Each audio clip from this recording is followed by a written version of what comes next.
We are now live, everyone. Well, good evening, and thank you for joining us tonight. My name is Judy Peterson, and I serve as the Public Information Officer for the Fairfax County Park Authority. Tonight, we are continuing our public process and detailing the McLean Central Park Development Concept Plan. We hope to share with you our vision for the future of this park, which is based in large measure on the input that we've received from park users during the initial master planning phase, from the supervisor's office, and from the public at large, including neighbors. As we present this information, we ask that you hold any comments or questions to the end when we're going to hear from you. Let me begin by introducing some of our guests this evening. We have Supervisor John Faust. We also have Chief of Staff Jane Edmondson, Park Board Authority member Tim Hackman. From the Director's Office, I believe that we are awaiting Acting Director Sarah Baldwin. She'll either be joining us in person or watching the proceedings. Also, we have our planning team members, including Paul Shirey, who is in charge of our project management group. And we have Adam Wynn, who is the project manager. We also have Sam Gavander, who is with the planning team. And we have a number of folks on the technical side who are from the Public Information Office, and they are helping me this evening. Joe Jasper and Dawn Tubell and Hannah Krass. If I've missed somebody, please somebody send me a note, and we will be glad to include them. So let me begin by talking a little bit about the agenda for this evening. Our project team is ready to present their concepts and ideas. And after that presentation, then we'll explain to you how you can participate during the public comment and question period. And then we will take your comments. Now, there's a few housekeeping items I want to go through. We hope to gather emails tonight so that we can keep in touch with you and stay up to date. And you can place your email in the chat and we will get it, but it won't be visible to others. So we invite you to do that. Also wanted to let you know that we are recording this meeting and there will be a summary online in the next few days. And this meeting is taking place virtually due to the pandemic to keep everybody safe. We were just talking about what lies ahead in terms of meetings in the future, perhaps hybrid, perhaps we'll return to live. But since we are virtual this evening, we ask that you mute yourselves during the meeting and again, hold those questions until the end. Now we're going to take questions and comments in two ways tonight. It'll either be during the via the chat feature or via audible comments. And all comments and questions, we ask that they be germane to the topics at hand, and we ask that you limit them to 3 minutes.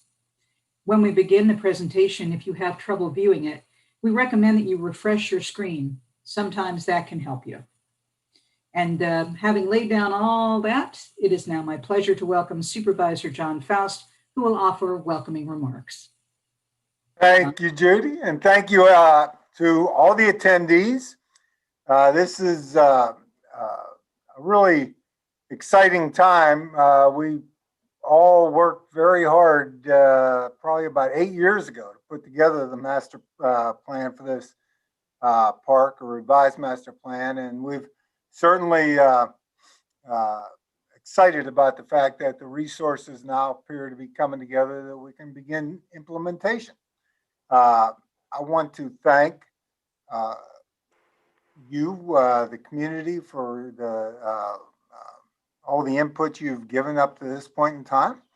I want to thank Tim Hackman, our awesome Dranesville District Park Authority representative, for shepherding a lot of great things and managing a lot of great projects for us with the Park Authority, and of course Park Authority staff that is just outstanding. I will say award-winning because they keep winning awards. So we have a really beautiful resource in the McLean Central Park, something that provides recreation and open space. Also is uniquely situated in the heart of our community to bring us together as a community. So with the library there and McLean Community Center, and just the beautiful 28 acres that the park authority, or that the park is, and the newly restored streams, it's just something special. We're very focused on taking care of it from an environmental standpoint. We're also very focused in making sure that the opportunity for us to enjoy it is maximized. So thank you very much. I look forward to your comments and your questions in the presentation tonight, and look forward to working with you all going forward to make sure we get this right. Thank you. Thank you very much, Supervisor. It's now my pleasure to welcome our presenters, Paul Shirey, Manager of Project Management, and Project Manager Adam Wynn. All right, thanks, Judy. So Hannah, if we could have the first slide, we can go past the agenda slide. And so basically, Adam and I are going to tag team on this segment here, but wanted to put forward the purpose of the meeting. So basically, we've developed what we call a concept design that's at about 20% through the entire design process, where 100% would be complete design. So we've taken the master plan and gone to that state, about 20%. And that's when, based on input we were getting, it was decided to go ahead and have a public meeting, get some input before we finish the rest of that design process. So I'm going to give you kind of the headline background here, and then Adam will go into more depth on the actual park itself. But starting in late 2019, funding was established to do an initial concept study of the park development.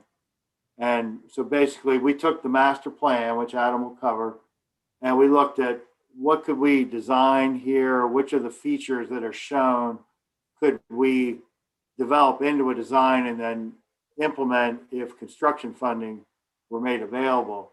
So we started into that. It was basically like a menu, a cost menu type scenario. Then once we felt we had a pretty good group of features, then we went ahead and got a consultant on board to work through the design process. So this was getting into mid 2020. And then we had enough of just a rough concept there that going into the November 2020 park bond, there was a $2.2 million construction project put forward for McLean Central Park. So that establishes sort of our boundary for what we can do with this project. And again, we're at about 20%. So next slide, please. All right, so that was the headline. Adam's going to give you some background, and then we're going to go back and forth, tag team. I'll start to touch on them, what we have in this 20% design that we're putting forward. So go ahead, Adam. Thank you, Paul. So McLean Central Park is really a quintessential community park with a little bit of everything. There's the tree-lined frontage in Old Dominion Drive and Dolly Madison Boulevard. Offers views into the shaded lawn areas, and then the western and northern portions of the park are densely wooded, which provides a buffer for the adjacent residences, as well as Dead Run Stream, which flows through the park. The park, as most of you know, currently has tennis courts, a basketball court, a gazebo, and a network of trails that traverse the natural and active use areas of the park. Next slide, please.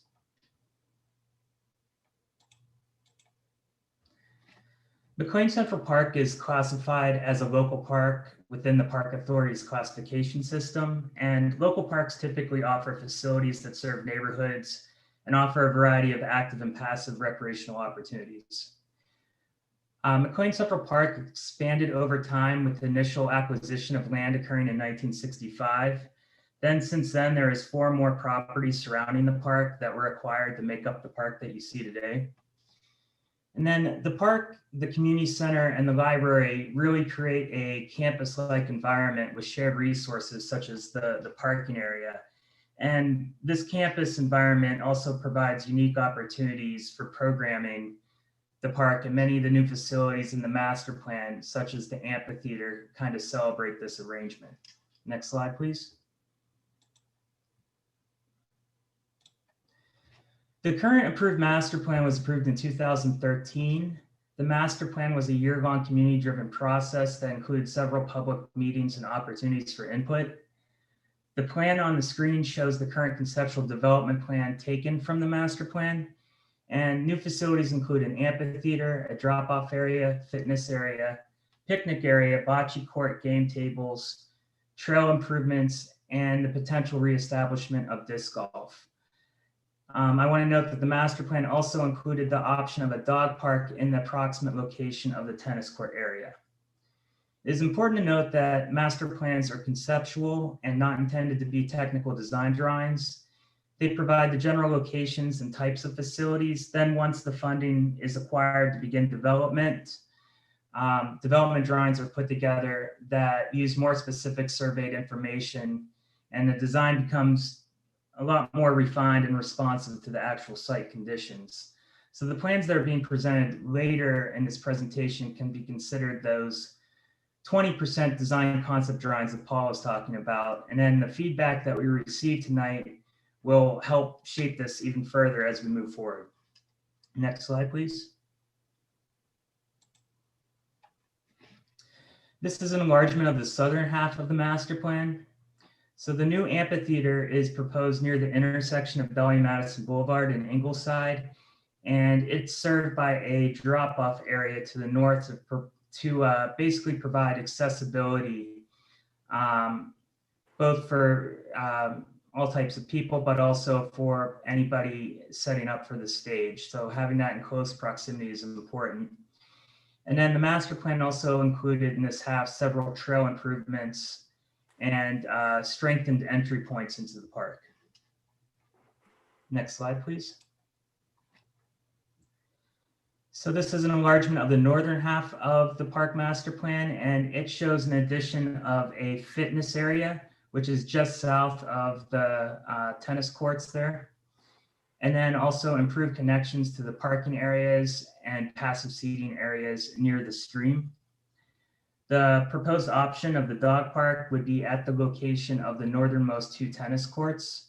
And that would require a reorganization of this area, which you'll see as a development option in a later slide.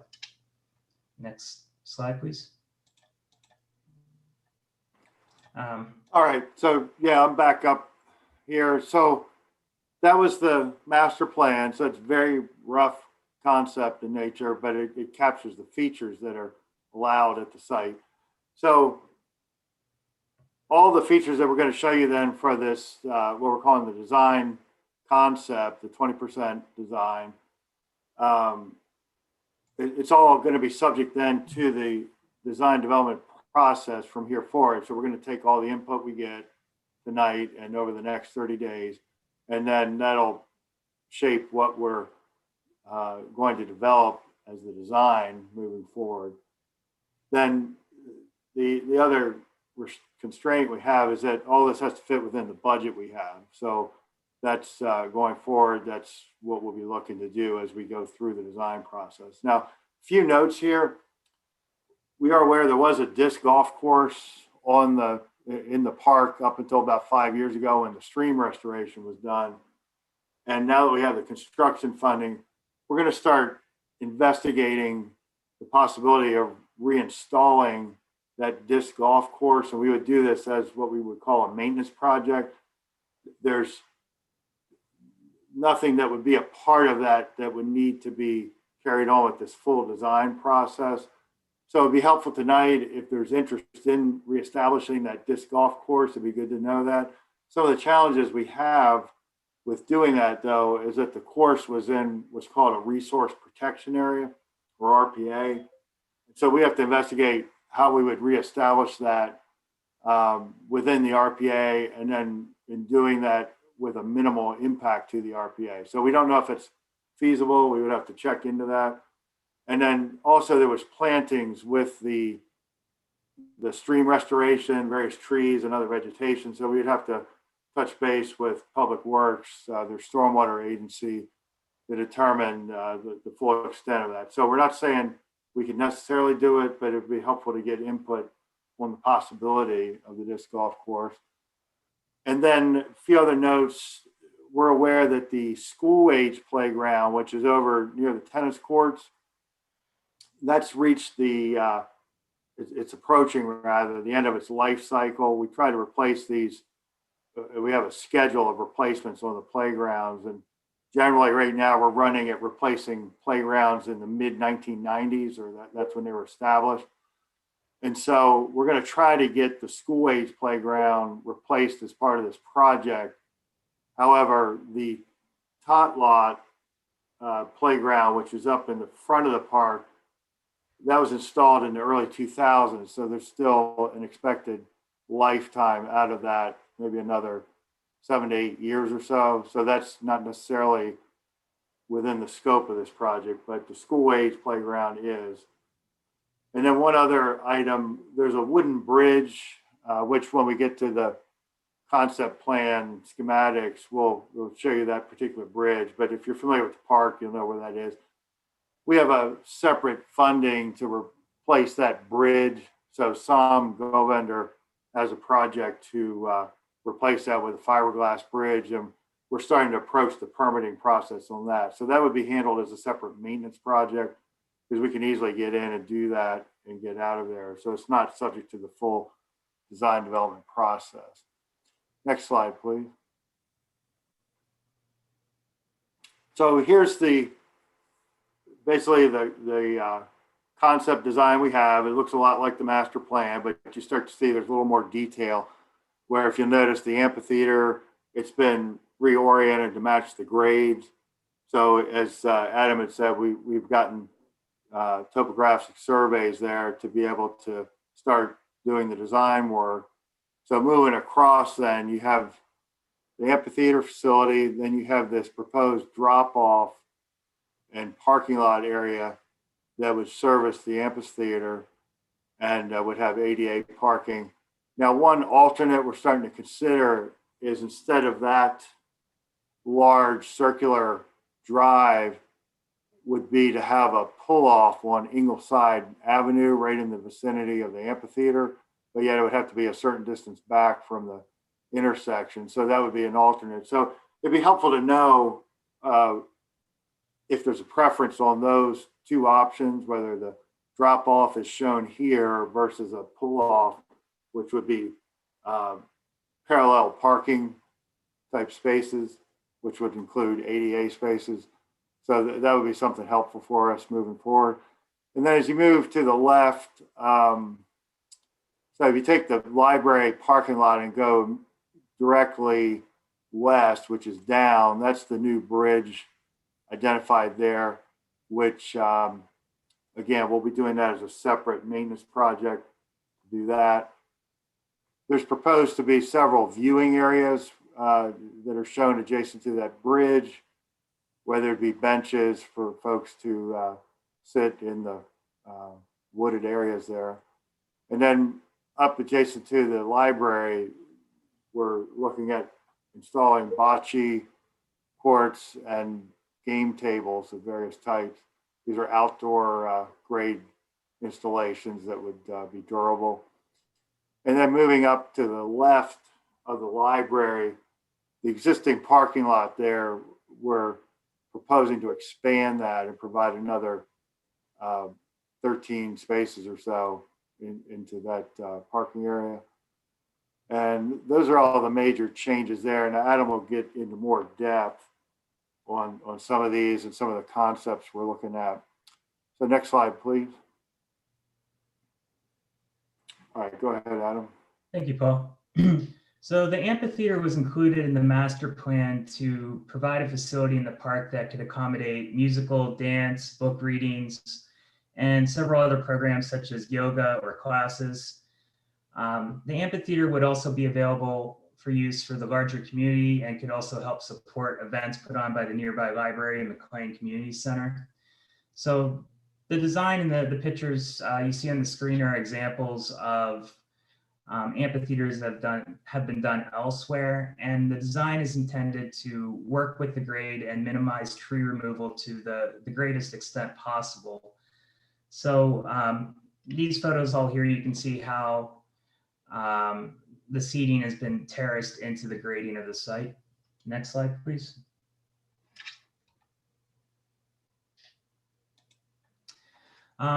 The master plan also describes the amphitheater as a multifunctional space that could potentially include areas for seating or informal gathering when events are not being held. These include elements such as a spray fountain or display areas for art installations could be incorporated. And all these things could be incorporated if the budget can accommodate it.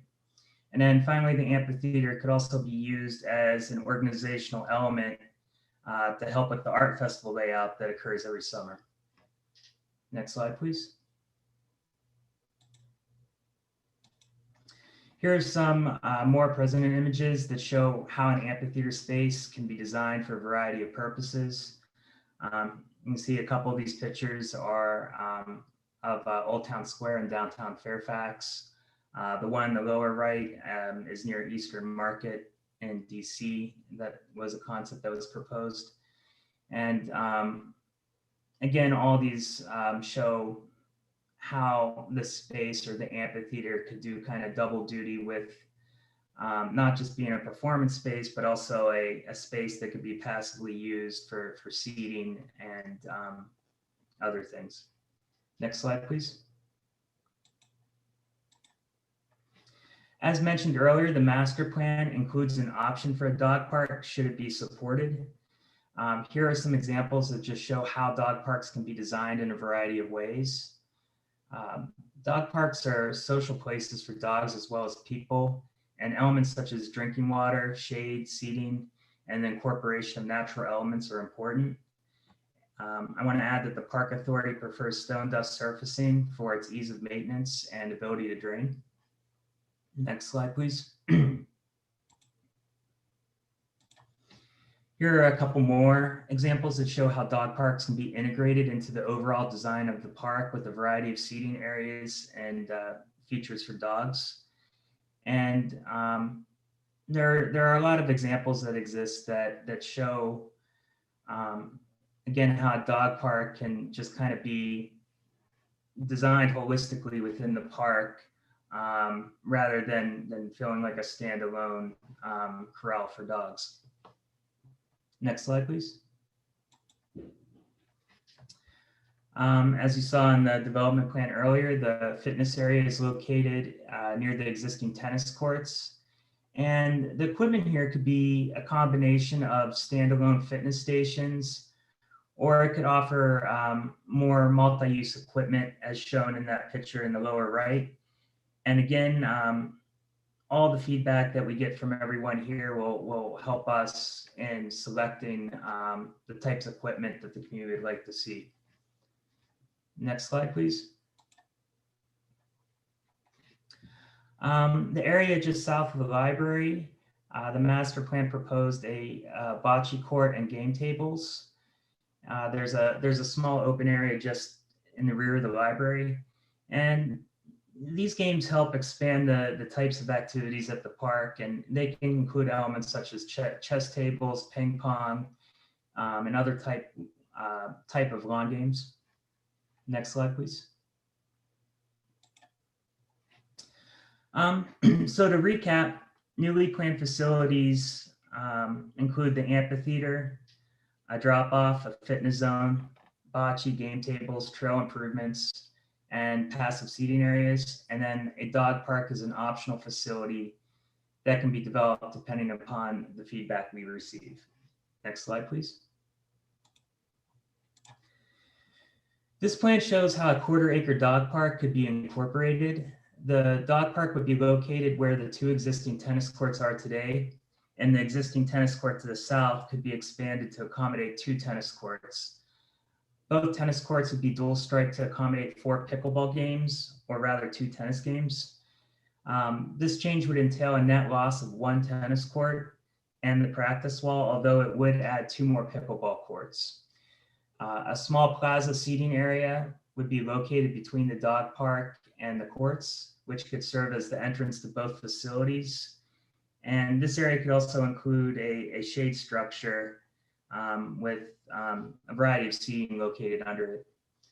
And again, this is only a concept, and the feedback we receive will help inform the direction as we progress with these plans. Next slide, please.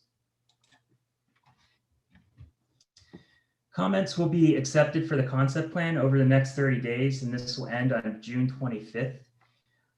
After the comments have been received, the development concept will be finalized based on the feedback, and design drawings will resume in July 2021. Construction documents will be complete in winter of 2022. And if everything goes as planned, construction would begin in winter of 2022 with completion in the summer of 2023. Next slide, please. So continue to check the website for updates on the development of this project. The project website shown here is the central location for all updates and information related to the plans. A recording of this meeting will also be posted on the website. And as a reminder, again, comments will be accepted until June 25th, and they can always be submitted through parkmail@fairfaxcounty.gov. And questions, you still have questions, they can always be addressed personally to me at my email address. And with that, I'm going to turn it over to Judy to help facilitate the comments that we hope to receive as part of tonight's meeting. Next slide, please. Thank you so much, gentlemen. Great presentation, very informative. So we want to hear from you now. And let me give you some instructions. They're not really easy, but I'll be glad to repeat them if we have any questions. So during the duration of this meeting, we'll be accepting comments and questions through the public input chat box. We already have several. Should you wish to dial in and speak to us over the phone, and I think we have 5 callers on the line right now, please call the number that's located right above this video. And that number is 855-925-2801. You're going to want to enter the code, which is right above the video as well, 2881. And once you dial in, the recorded message will ask you to press star for more options. Now, if you want to join the speaker queue, press option 3. And that's going to pop you into the speaker queue, but it will still allow you to listen to the message. And at this point, you're going to want to step away from your computer because you'll be joining us there, and there's a bit of a delay, and that could be a little bit confusing. Plus, we'll hear ourselves twice through your phone. So when it's your turn in the queue to speak, we will let you know that we're ready for your call, and the pre-recorded voice is going to prompt you that it's your turn. At that point, I'll ask you to state your name for the accessibility requirements and to make your comments or to ask your questions. You'll have 3 minutes to speak, and we'll give you a 30-second warning as you near the end of your time. We would just ask that you be courteous to the others who are on the call, and I think we have about 65 right now, and that you remain on topic. And also, you'll find that the how-tos are posted in the chat box. And again, I promise to go over this as needed. So what I'm going to do right now is start with a few of the comments. I'm going to read them and see if we can get some answers to them if they're questions. And if we can't answer them, then we will certainly be glad to go back and take another look at getting that to you in the chat box or online in a future time. So Maria asks, what is the estimated capacity of the amphitheater? And then she also asks, how do you plan to reroute traffic away from the neighborhood if you continue to move forward with a drop-off but no parking lot for the theater? Specifically, the traffic on Ingleside has already been particularly bad on days when the community center has had events. For example, April 17th Earth Day event. So would somebody like to tackle questions about the amphitheater? Yeah, Yeah. Adam, why don't you go ahead with the sizing that you anticipate? So we started off the initial sizing at what was what is being shown currently, we think would support around 250 people. But what we're really doing is we're reaching out to all the stakeholders, such as the community center and the library, to get a better handle on if what everybody thinks to be an adequate number of seating. So to answer your question, we're anticipating 250, but that's open for change based off of all the feedback we get. Thank Right, you. and then in terms of the drop-off area, how many parking spaces were proposed there, Adam? Do you recall offhand, like 10 or so? 12 spaces 12, okay. off, with a large percentage of those being accessible spaces. Right, so that's all we could fit into that part of the site, basically. But you have the adjacent library parking lot as Yes. well. All right. We also have a question then from Elizabeth Betsy Kossel. Where do you propose to site the dog park? I'm a longtime proponent of the dog park, but I want it to fit in with other current amenities such as the tennis courts and the playgrounds. I know you talked about it. Perhaps you could revisit that slide and show her. Yeah. Are we able to pull up the slide?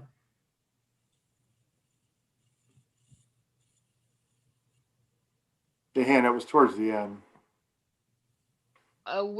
Which one specifically? maybe about 3 from the end or 4. The dog park precedents one? No. No, below that. The plan that says dog park option. Okay. Maybe 5th or 6th from the end. Slide 19. There we go. So as you can see here, the quarter-acre dog park is shown right now where the existing 2 tennis courts are today. So the plan would be, if we were to have a dog park, it would be in that approximate area where the 2 northern tennis courts are, and then we would expand where there's an existing 1 tennis court to expand at the 2 tennis courts, so that there would be a net loss of 1 tennis court and then the practice wall. So basically in doing this, we're trying to incorporate all facilities. Obviously, there would be a loss of that 1 tennis court, but this is pretty much the only option that we saw feasible for including a dog park without displacing any other current park facilities. And one reason this was looked at, this location, you have a lot of resource protection area on the site, the RPA line. So this gets the dog park up out of the floodplain and the RPA. And it's a level graded area already for the tennis courts. So that was really about the only place to propose this as an option. Yeah, and as Paul said, there's the RPA, but the important setback is that floodplain setback, which we with dog parks try to be at least 50 feet away from the floodplain 100-year FEMA line. And that's just to provide more of a buffer for the drainage that occurs at dog parks. All right. Thank you, gentlemen. Kazi was asking what the plan is to handle higher parking volumes associated with the amphitheater. And I think that we probably addressed that already. And then Kevin, I saw your emails today, and he wanted to know if he needed to put them all back into the queue, but we do have them. But let me read a couple of them, and we'll see if we can get some answers. And then we're going to do Kevin's questions, and then we're going to take a couple of callers who are ready to be let in. So Kevin asks, will the 9-hole disc golf course be reestablished in Central Park? And I Right. think, So we're looking into that is the answer. We have to see if that would fit with the resource protection area limits. See, previously the use for the disc golf was previously established. So we're looking at whether we can reestablish it adequately with the resource protection area. And then the second part of that is with the stream restoration, and that's when the disc golf course was removed. With the stream restoration, there was plantings put in, and now that we're funded and we have some construction funding, we could potentially do the disc golf as a maintenance project offline of this project. But we have to make sure that we're not impacting any critical plantings that were established with that stream restoration. So the answer is we'll look into it and we'll see. We're aware of the interest in that. And we had previously even talked to a disc golf course designer to have a ballpark idea of what that would entail for the design. And Kevin also had a question that's a little bit looking backwards a bit. He wants to know what process or public forum was provided to the McLean community regarding the removal of the 9-hole disc course and the decision by the Park Authority not to support replacing at the conclusion of the Dead Run Stream restoration project. But I think that you've kind of addressed to some extent the fact that if we can do it, we're going to do it. Is that correct? Right, and we don't know the entire process. I know there was public meetings with the stream restoration, but my understanding was that the restoration obliterated a lot of the fairways and so forth, so in the targets. So it's not as easy to then simply put it back in without addressing the RPA issue. All right, we're going to go to the phones right now. Caller, can you hear me? Caller, are you on the line?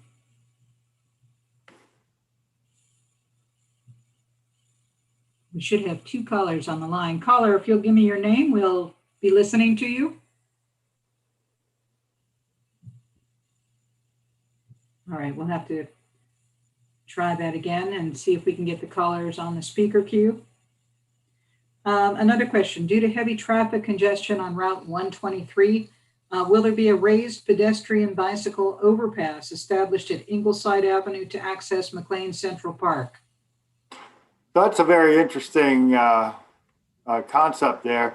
We wouldn't be able to do anything like that with this project, but if there's an interest in that, I'd recommend that folks talk to the Fairfax County Department of Transportation to see what programs there might be available. I'm not aware of any project in the pipeline, but that's something that could be evaluated.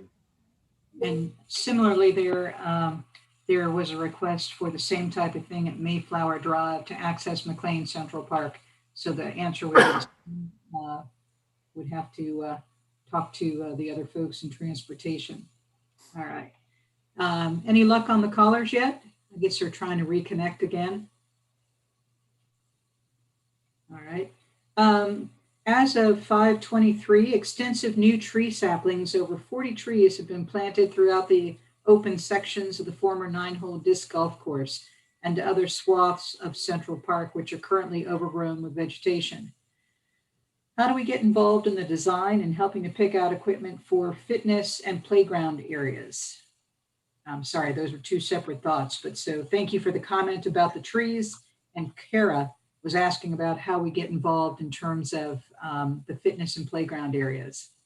So I would say initial step is if you have ideas, email them to Parkmail or my email address. And the more feedback we get and see examples of what people are thinking, that helps us know what type of equipment to look at.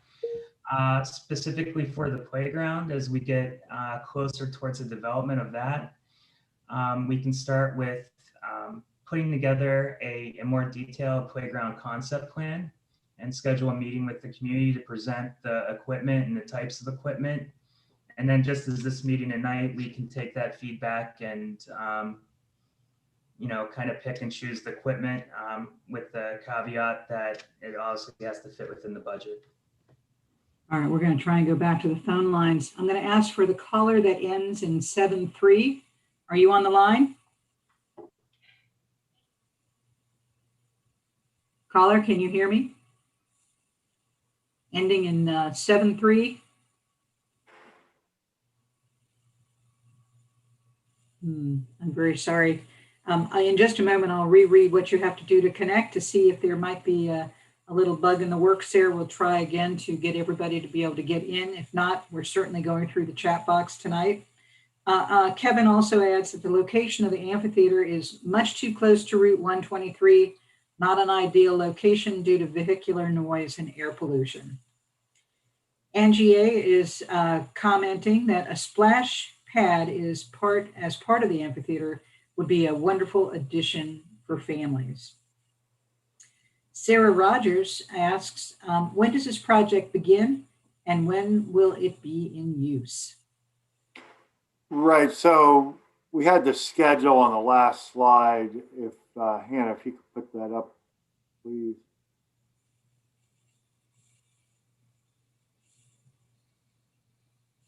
Hadn't memorized The it yet, so I want to make development sure. next steps. It was like, yeah, the next step slide, right? Yeah, so after this meeting, we'd have the 30-day comment period, then we'd resume design, and then we have to go through the whole plan review process and permitting. So we anticipate starting construction in the fall of 2022, and then we think it would take 8 to 9 months to complete. So we'd be looking at summer of 2023 for completion, maybe 10 months construction. All right. That's it. Thanks, Hannah. I'm sorry, but my chat box keeps moving on me, so I have to figure out which screen it's on. Do we want to try one of the callers again, Don? The caller that ends in 7-3, are you still patiently waiting?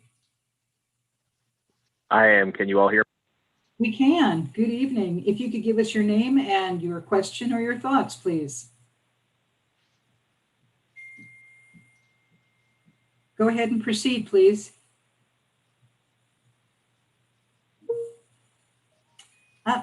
You got disconnected.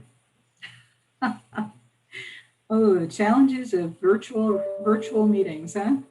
All right, let's move on and we'll caller. All I can tell you is keep trying. If possible, we really are interested in what you have to say, okay? All right, Lisa asks, will there be power and lighting for the amphitheater? Will trucks be able to access it for load-ins of sets and equipment? So I would say on the power question, it's going to depend on what we end up with final design and trying to keep within our budget. So that's, I would tend to think we would definitely be aiming for that, but just subject to final design. All right. Christopher Hoffman asks about the spray fountain. Would there be a splash pad for the kids? And I think that we've said that that is one of the considerations. Yeah, Adam? that's certainly a consideration. If as Paul said, everything's subject to budget. But if possible, the idea would be to have a small fountain that, you know, in the hotter months could be used for children to go out and play. You've seen them. There's one in Georgetown. There's downtown Fairfax has one. So it'd be that type of feature. Right, and if we exercise that option, then of course we would have to have power and water and you know, utilities. Bill Glickbark, he says, where are people supposed to park cars for shows at the amphitheater? So again, there's that pull-off area or the turnaround area, but then the main parking would be in the library parking lot and then over in the community center parking lot, because it's all essentially one campus with the park. So Angie adds, the fitness area picture in the upper left that has the challenge course would be great. Thank you. We appreciate that comment. Emily, I vote for outdoor ping pong tables, please. Okay, so noted. David Fossel, I believe, Foss, excuse me. I'm the president of the Nova Disc Golf Association, a 501c3, and the largest disc golf course club in the state. I would ask for a couple of minutes during the Q&A period to discuss the current and future status of the course and the land it was previously on. I'd be happy to call in using the phone login. So all I can say is try again. If you want to dial in and speak to us over the phone, call the number located above the video. It's 855-925-2801. Enter the code above that. That's 2881. And once you dial in, they'll ask you to push star for more options. Once you join the speaker queue, press option 3, and that will put you into the speaker queue. Okay? And at this point, you may, again, step away from your computer. When it's your turn in the queue, we'll let you know you're ready for your call, and the pre-recorded voice will tell you it's your turn. So that's pretty much it. So we'd like to hear from you. And again, if for some reason we're not able to get folks on the phone tonight, I apologize, but we are certainly interested in your thoughts, and we'll certainly accept them in writing. Lisa Merriam writes, there's potential to make this an artist-designed park if artists could be engaged early on in the design process to create a very unique identity for creative placemaking. For example, public art, furniture, paths, and signage could be artist-designed. Okay. Kara has, go ahead, Paul. So in the development concept, we do have a couple spots set aside, specifically near some of the entry points, the very visible entry points from the Dolly Madison, where we have public art. And then, public art could also be an element that could be considered incorporated around the pathways, but also the amphitheater. It's something that we're open to coordination with. I also wanted to add that Stephanie Leadham is with us, and she's been there for a bit. I haven't had a chance to introduce her. Stephanie is the Parks Planning Director, and she is listening as well to all of the comments and taking it all in. Kara is in the chat, and she says has a lot of interest been shown for bocce courts, and how was that decided upon? So Bocce went back to the original master plan concept. So at that time, there was feedback. As far as current input we've gotten, Adam, have you gotten any particular interest in our comments so far? As you were saying, Paul, the master plan was finalized in 2013, and I suspect that obviously the feedback given at that time favored a bocce ball court, but one of the purposes for having this meeting and displaying a concept plan is to get a feel for, is that something that the community still desires, or is there other types of game tables or similar lawn games that would be a better fit behind the library? So we're open to flexibility as long as it's feasible. Kevin asks, please advise if establishing a paracourse or exercise station along the trails would be considered. So we are showing the kind of consolidated fitness area near the tennis courts, and that's really governed by the master planning process that already occurred for that location. Joyce Harris writes, the McLean Trees Foundation has planted a number of trees in the park over the years. Will those trees be preserved? On another matter, please include a water line in the park so that there will be access to water for trees and other plants. Can we talk about tree preservation? Right. So other than the trees that would be removed for specific features, and there's no plan to go in and clear areas, for no other reason or purpose. So, for the specific features, like over towards the amphitheater, there would, if that makes the final cut, there'd be some tree removal there. Are those areas that are mentioned that have been planted, are those identified on a survey that the Park Authority has? I guess the individual that raised that question, that would be helpful to know specific areas that were planted by the public or a partnership. And to add to what Paul's saying, as part of this, we have a contractor do a full park survey and survey the conditions of all of the trees and their location. And we basically use that information to try to not disturb as many trees as possible. For instance, when we're looking at putting the amphitheater in, we're looking at fitting that within the grade to minimize as much disturbance as possible. Just there's a lot of beautiful trees at that park, so we obviously don't want to disturb them. Thank you. Caller number 73, you're back, and I admire your stick-to-itness. Let's see if we can get you on. Can you hear us? I can hear you guys. Can you hear me? We can, please. Hey, all right. So my name is Dave Foss. I'm the president of the Nova Disc Golf Association. We are a registered 501c3 nonprofit. We are the largest disc golf club in the state and in the DMV as a whole.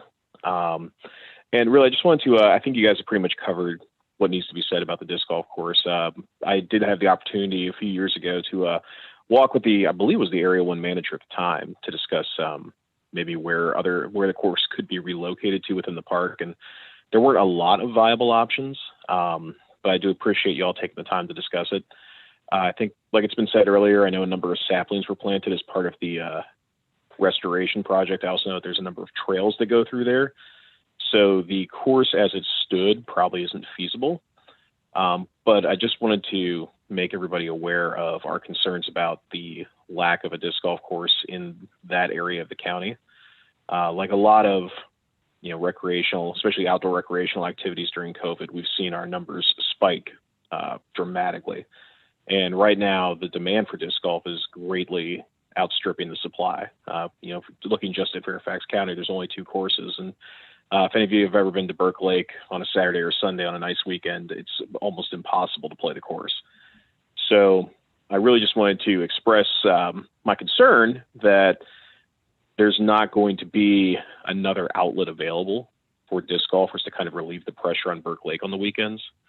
And if there is a viable solution, obviously we would be more than happy to help with that, whether that's sweat equity or helping to rebuild a design of some sort, or maybe even look for another park in the area that might be able to host those 9 baskets that are currently at the Area 1 storage. So like I said, I do appreciate you guys taking the time to address the course. I appreciate you being willing to look at putting the course back in some way. But again, I just wanted to offer our help and support in any way to ensure that disc golf can get back into, if not McLean, at least somewhere in the northern part of Fairfax County. All right, thanks, Dave. Yes, thank you very much for those comments and for your patience. We appreciate it. All right, moving on. Carol says, this is a great idea about incorporating art into the park. That would be wonderful. And about the amphitheater, Sarah Rogers, let's see, what did Sarah write? I apologize. It jumps around sometimes. Sarah, I'm going to get to your comment. Just give me half a second. Something else popped up. There we are. Splash pad for kids and upgraded playground equipment would be great for families in the area. Barbara Ryan writes, will you release the concept plan for public review? When is that going to happen? That's Well, right. Yeah, it's Yeah. posted on the website, Adam. Yeah. It'll be this meeting will be posted on the website along with the presentation, which includes the concept plans. So Scott writes, fiberglass bridge in place of a wooden bridge will last longer, but it's not in keeping with McLean community look. Any comment on that? We've installed fiberglass bridges all throughout the county, and they're very durable. Is it the appearance that was seen as the concern, or the wooden bridges clearly have maybe a 25-year life cycle on them, whereas the fiberglass is maybe 30 to 40 years. But it's a very economical solution for bridge replacement. So again, we're doing these all throughout the county. Larger streams, like Difficult Run, we end up needing to go to steel structures, which cost a lot more, but just they're more durable. Again, we're accepting input. So if you have others feel the same way, we invite you to offer those comments. I believe we have another caller. Caller, can you hear me? Second. Caller, are you there? Okay. Are you hearing me? We are. Please give us your name. Hello? Hello, we can hear you. It's Betsy or Elizabeth Costal. And I'm, hello? Yes, go ahead. Yeah, okay, you're hearing me. I'm concerned. I've been a dog park proponent, but I'm not really calling about that, since it seems that you're going to pit the tennis players against the dog park people. And frankly, the tennis courts are all very well used. So, but I really fear for the traffic issues. If you were to do a traffic study, the roads just won't accommodate 200 people coming in for the amphitheater, particularly if there's something going on at the Alden. But even in any case, I think that the traffic, unless you really have plans for it, is just going to be a major issue with the amphitheater, because anytime they have to do things like the McLean Project for the Arts, you know, if they don't have policemen up there, and it ends up coming down Oak Ridge Avenue where I live, which is a dead end. And I've had fistfights on that road because too many people are trying to go into the wrong places. So I really fear for something that is going to bring 200 people in at the same time. All right. And of course, I'd be in favor of the dog park, which would not bring everybody in at the same time. I think that you really need to go back and figure out what the traffic study will be. And you have 4 different entities. You have the library, you have the community center, you have the park authority, and you have the police. And they don't tend to coordinate well with each other, particularly if they're both going to have events at the same time.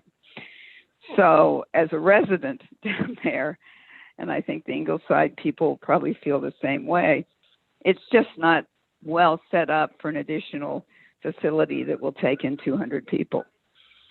All right. Well, we thank you. It might be neat. All right. But Well, I think it's a real problem you're going to have to work through. All right. We appreciate the comments. Thank you very much. All right, good night. And Catherine Nesbitt, she also asked, how will events be coordinated with the library, MCC, and the park so that parking and traffic will not be impacted? Where is that parking for the park events? Let's move on. I believe, let's see, I don't think we have a caller at the moment. Sharon Williams, I strongly object to the placement of the dog park. The location is too close to homes and there are placement options further away from homes. For example, the dog park could be located near the corner of Dolly Madison and Old Dominion. Okay, any comments or so noted? Yeah, so we did explore all options for the dog park, and one of the challenges is with the area near the intersection of Dolly Madison is that's kind of the nice open flexible space area that I know is utilized by the Arts Festival every summer. So in locating the dog park, we chose that tennis. Well, mainly it was what was selected as part of the master plan. But it is, I believe, about 500 feet away from the nearest resident. And there would be a buffer, tree buffers around the area to help mitigate that noise if it was to occur. Daniel Singh writes, I would love to see the campus have an arts, culture, literacy theme and unify the arts district area with all aspects such as lighting, signage, paths, alcoves connected via the arts theme. Also, coordination with the community center's programming is the key to minimize traffic, parking, and safety concerns for the neighbors. And what are the connections with this plan? The downtown redevelopment plan to make the area more pedestrian friendly and minimize traffic impact, and the Fairfax County Arts Master Plan. Anybody want to tackle how those plans work together? Yeah, had you looked into that at all, Adam? I wasn't familiar with all those plans. but I know it was probably considered with the master plan. the master plan was responsive, obviously, to the comprehensive plan and the greater connections into McLean, but that's something that I can look further into as we develop.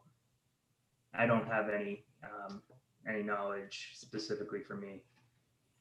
Right, but again, the master plan would be in compliance with all those plans. That was Yeah, the whole zoning process with the plan. So we have heard that, and they will consider it. All right, Angie writes a question. How big is the planned fitness area and how much funding is allocated to it? Well, as far as the size and the funding, this is iterative. We're going to look at all the features that get highly supported, and then we'll work backwards to come up with budget. So we don't have a budget on specifically for the fitness area, but and that's going to shape the size of it. But do you have a rough idea, Adam? I want to say it's about 50 or 60 foot diameter circle, big enough to fit 8 or 9 individual pieces of equipment, or 1 or 2 larger kind of those conglomerate fit core pieces of equipment. Okay. There was a question about will there be funding devoted to addressing invasive plants such as bamboo in the park? So that's really funded through a separate division in the Park Authority. So there is invasive species removal programs, and so they have a countywide prioritization on that. So these funds are specifically set aside for the features that we've shown, but there are other programs that, well, as a result of the comment, we'll convey that on to our resource management division. Thank you. We have another caller. Caller, can you hear us? Caller, if you can hear us, so. Please go ahead. Hi, my name is Jade Newbern and I live on Ingleside. To follow up on the question on traffic, is there a study or are we just looking at the plans for the park? Ingleside is fairly unsafe as it is, and there's no doubt we're going to be increasing use on Ingleside with these plans. No specific traffic study was done as part of the master plan process and wasn't envisioned as part of this effort. There's various uses in that whole campus. And again, from a parking standpoint, there's adequate parking. It would be visited during the design development process as we would proceed. If the amphitheater is a final feature we move forward with, as part of getting our permits for the site, we might have to visit that more in depth. Okay, caller. Yeah, I'd encourage to look at the traffic point, not just the parking. All right. Well, thank you for your comments tonight. We appreciate it. All right, Barbara Zamora Apple. She writes, the concept looks great, and combined with the McLean Community Center, it could become an arts district. This campus could offer year-round arts, culture, recreation, and family gatherings. From what I can see in this concept, there could be opportunities to install an arts walk, annual art installations from local artists, school projects, music. The MCC would be an ideal partner for this community park. Thank you for those comments. Alan Colker writes, 250 for amphitheater seating seems adequate. What about the stage capacity? So we don't have that specified at this time. We would make it appropriate for a 250 person seating situation, but we don't have a size on that at 20% design. And once we get a feel from the community, and we also have some meetings planned with other stakeholders, that'll give us a better idea of what are some of the requirements for sizing the stage. things like, is the stage elevated? Is that grade? Is there electrical? What does the lighting look like? Those are all kind of the next phase of development. Our next writer writes, the master plan was developed over 8 years ago, which is quite a long time. Would it be appropriate to reevaluate based on today's community needs? So as far as revisiting the master plan, that becomes a long process in itself. It generally takes about 2 years to get through the master plan process, and then another year or so to go through the 2232 process. So it basically to do that again and revisit it, you'd be delaying this out further, to 5 years from now, and then you'd have the same issue. It's always going to be a moving target. Thank you. Kara asks, is there a reason that the two playgrounds cannot be combined? A lot of people have younger and older kids and need them to play in the same area. Could the tot lot be redone and then the larger kid playground space be used for something additional? Right. So, excuse me. As we mentioned, the school age playground, we're going to try to replace that with this project. Now, if folks want to see that moved over to the front of the park, that would be something to comment on, and that could inform a possible change there. But we don't have funding to do the tot lot out front as well. So you'd have a new school age lot, but the current tot lot there. All right, we have a couple more questions. The corner of Ingleside and Dolly Madison is already a dangerous intersection with too much traffic and difficult turns. What other locations in the community did you consider for the placement of this amphitheater? Well, the project is looking at McLean Central Park. So, and we already have the master plan, which puts it in this general area of the park. So there was no effort to look at any other locations. There aren't, I mean, that would be a whole master planning process to look at another park somewhere to do that. So we're not equipped to do that with this project. If the overwhelming opinion is against the amphitheater, then we'd have to make a determination about deferring that and doing other features in the park. Another comment that the project does not seem to be environmentally friendly, that there is scarce green space for children to regularly play in, and undeveloped space in the community is needed. And again, the reiteration about the need, whether there is actually a need for the amphitheater. And then another comment about whether the tennis courts that are already in high demand, what would happen if you remove a tennis court? Wouldn't that create more of a shortage? Another person says that I strongly agree that with Sharon Williams, that the location is too close to homes. I believe that's a reference to the dog park. And they ask, will you be reaching out to the neighbors on Ingleside? Most of them have moved onto the street since 2013. Okay. Will we be reaching out? Well, as part of this effort, Adam, you can correct me if I'm wrong, but we sent out notices to all the surrounding areas, so those folks would have been made aware through the they notices. I'm almost 99% certain they were on the mailer list for when we sent out the postcards, because we did I believe a 1/4 mile radius around the park. And additionally, of course, we did all the usual social media, sent out information releases, and coordinated with the supervisor's office. So I do think the word is out there, but your comment is well taken. Did this plan take into consideration the McLean comp plan, the recommendations with regards to pedestrian connectivity? Right, so that was all addressed with the master plan process. And so we're simply implementing the master plan. So I'd say yes, it was in conformance with that plan. Ed wants to know, has there been any discussion around linking the park by footpath to downtown McLean, for instance, by way of a pedestrian bridge over Chain Bridge Road? I think we talked about that briefly. Again, not with this project because of the funding limitation. Okay. Could the second playground become a skateboard park? Teens would have a fun gathering place in keeping with the arts theme that could be decorated and painted by local artists or artists from local high schools.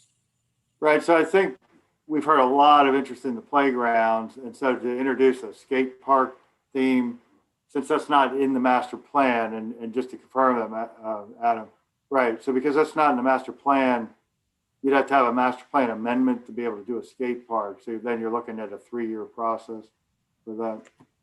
We have another comment that the tennis court is already very busy and urging us to keep the current tennis courts. And Angie, I agree that the master plan should reflect community needs. They are wonderful conceptual ideas, and thanks for having the 30-day public comment period. But something like a public survey where the community could vote on specific ideas in the plan would help democratize the process further. Okay, thank you for those comments. And if you move forward with the amphitheater, will you be allowing amplified sound? I hope not. Right. So all the programming of the amphitheater would be determined in the future, but I would say the odds would be good that there would be amplified sound there. But we'd have to conform with the county's noise ordinance. Right, and we have several other amphitheaters throughout the county that do have concerts and such, and we do work with the community to set standards and rules that that comport with the desires of the neighbors. Another comment, how are you going to operate within acceptable noise levels? Houses are close by. We are required to comport with those laws.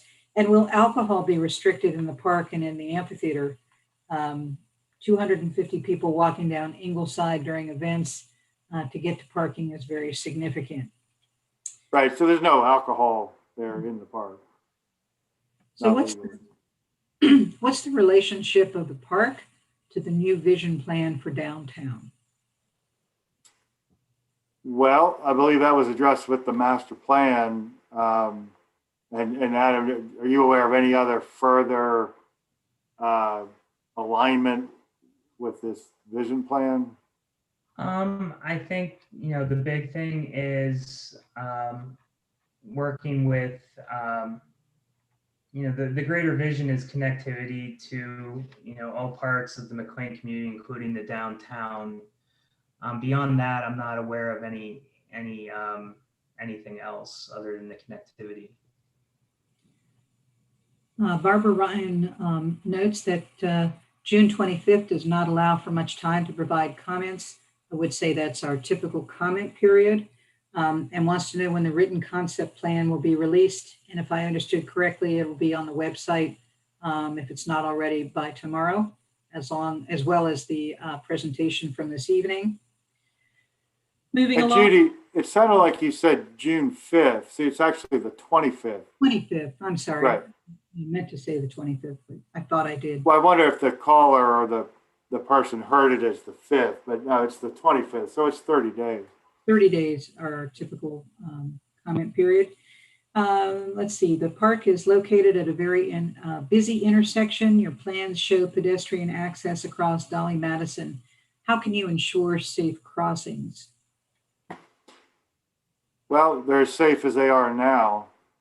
So that's not really the park authority role there to ensure safety across the intersection. So, yeah, there's some risk accessing the park from any direction, really.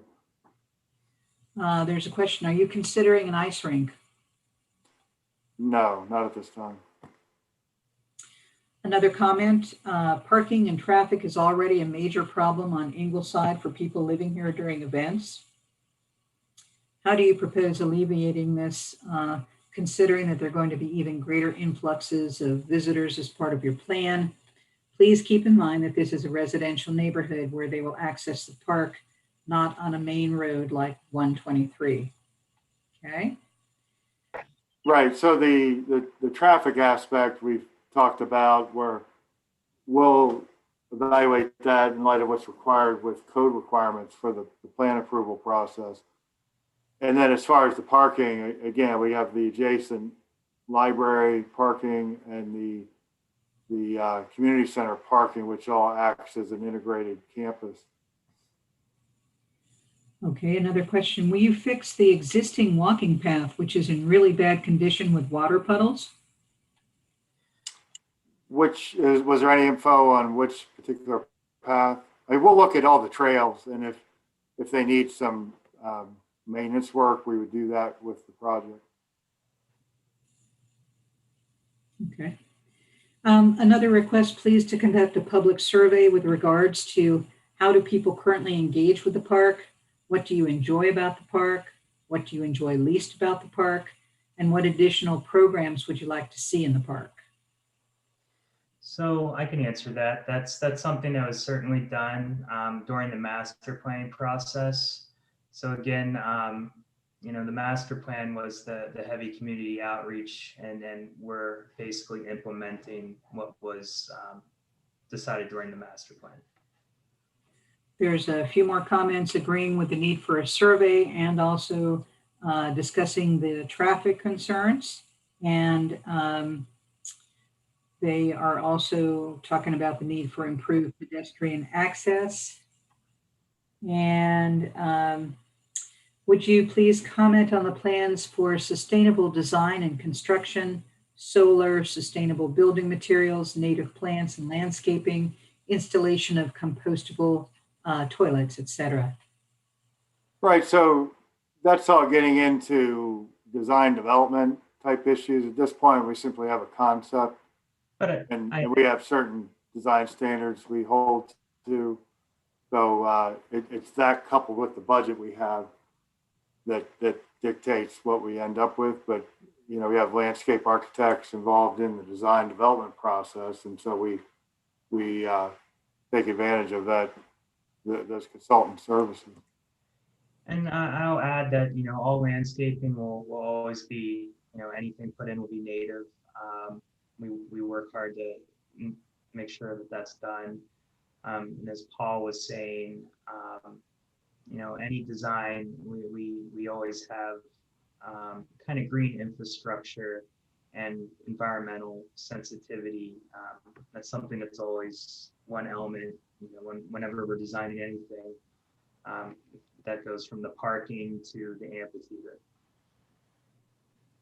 Just to keep the conversation lively and interesting, Van Zavala asks, can some of these features like the dog park, amphitheater, be located at Salona or Langley Forks Park?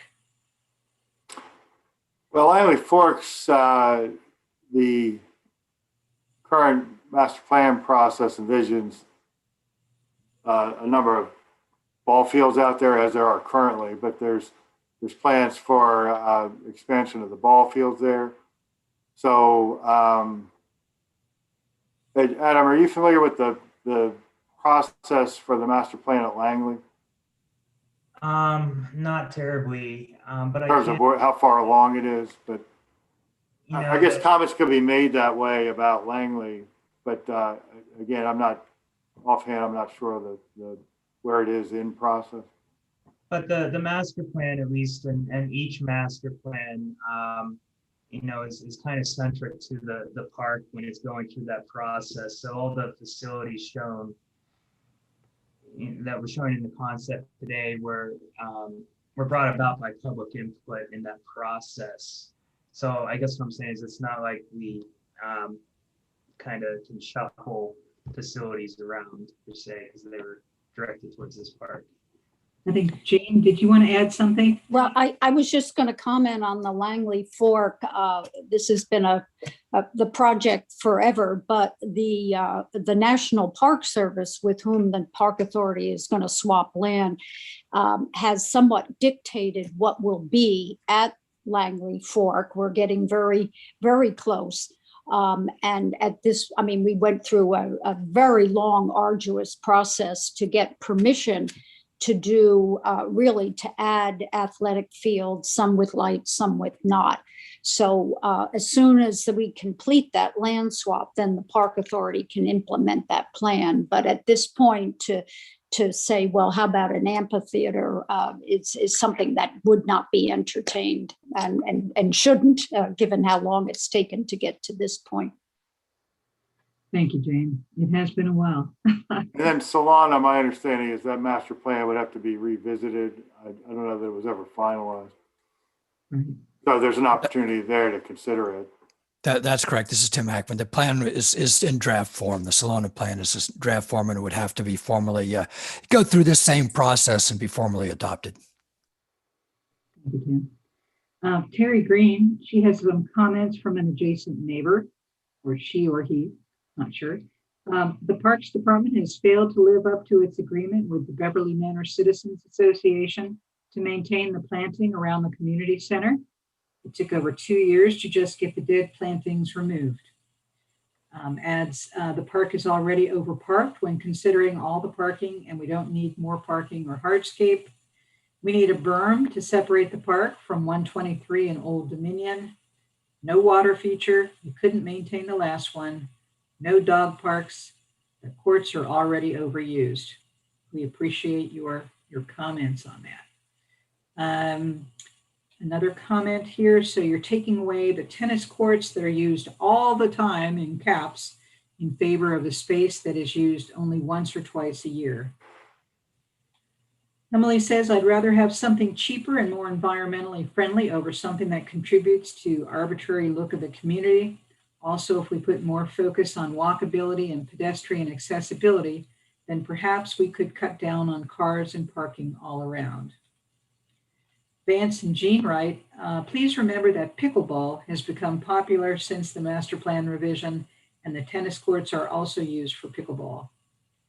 Indeed, and we have heard from a lot of pickleball folks, not just at this park, but throughout Fairfax County. We do understand the incredible growth in that particular endeavor. During the past decade, many new families have moved into this area. Demographic data has changed as well. It would be better to conduct a new updated survey in the neighborhood. Are you planning to meet with residents living near the proposed project? I guess I would say that tonight is, that meeting. But as always, we're open to whatever community outreach and input, is necessary to make sure that that everybody understands.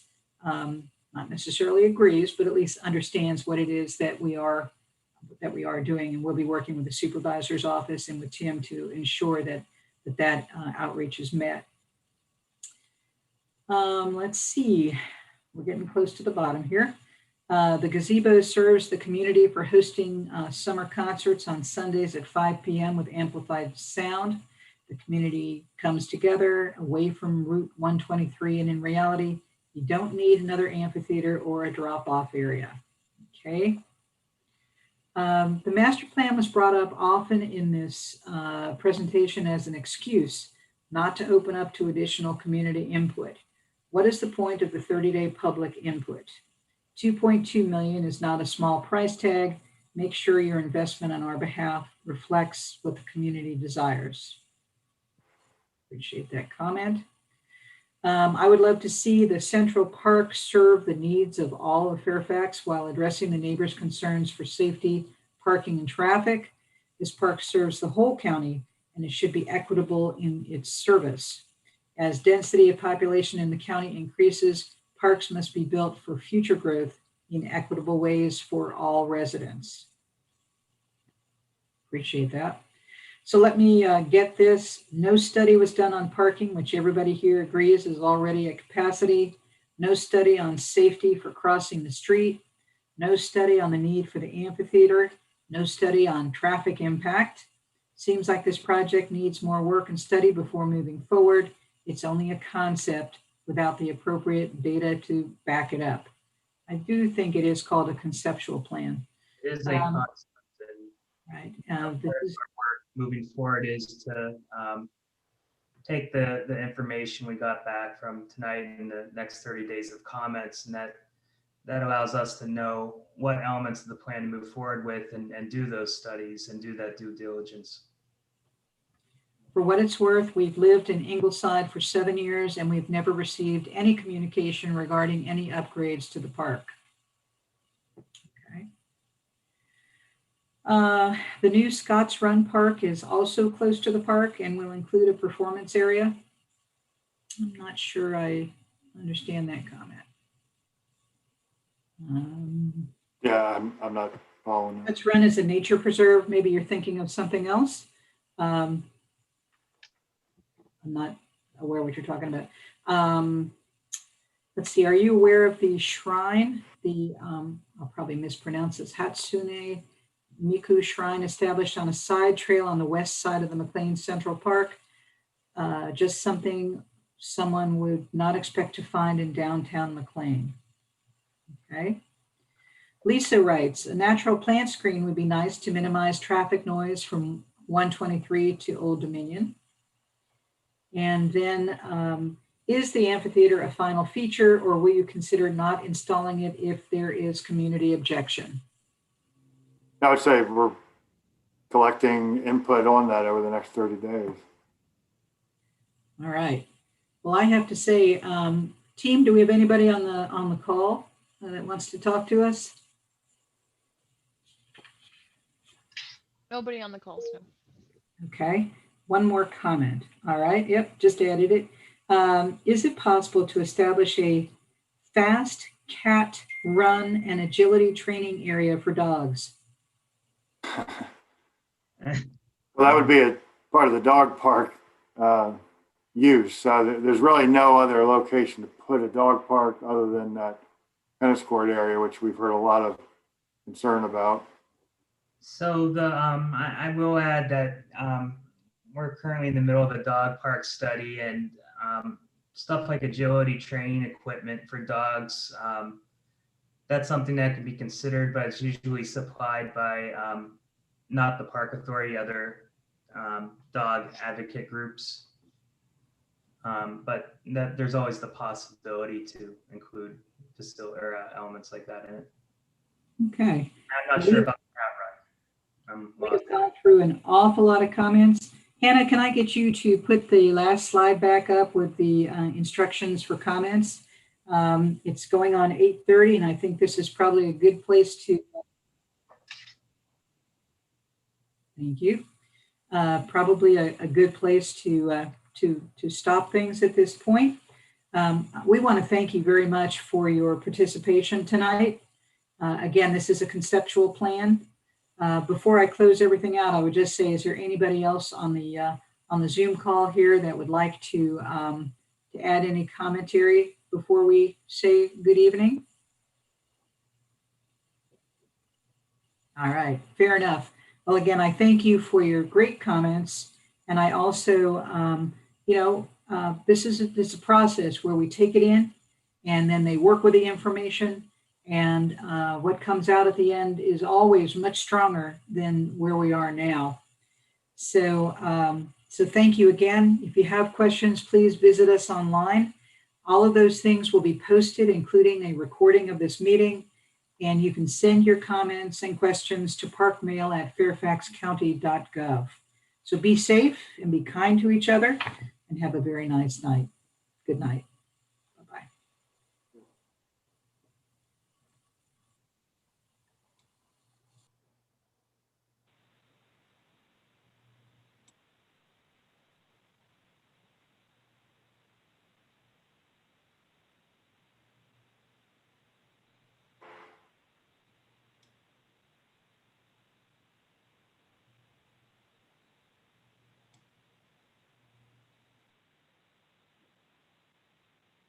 Yeah.